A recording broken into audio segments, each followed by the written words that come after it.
Now, I want to just put a caution out right now. I know not every funeral home is corrupt.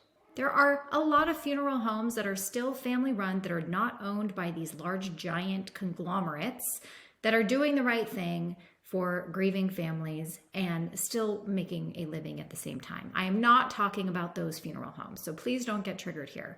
But look, if the Wall Street Journal is going to publish an article about the corruption and how funeral homes are in bed with the FTC, it's something we should talk about.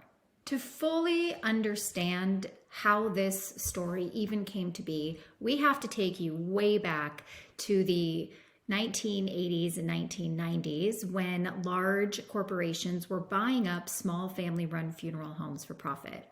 In fact, if you've ever seen the recent movie, The Burial, with Jamie Foxx, it actually depicts a real-life story of how one of these large corporations was going into low-income cities across the country, buying up family-run funeral homes, and then just marking up the prices for profit.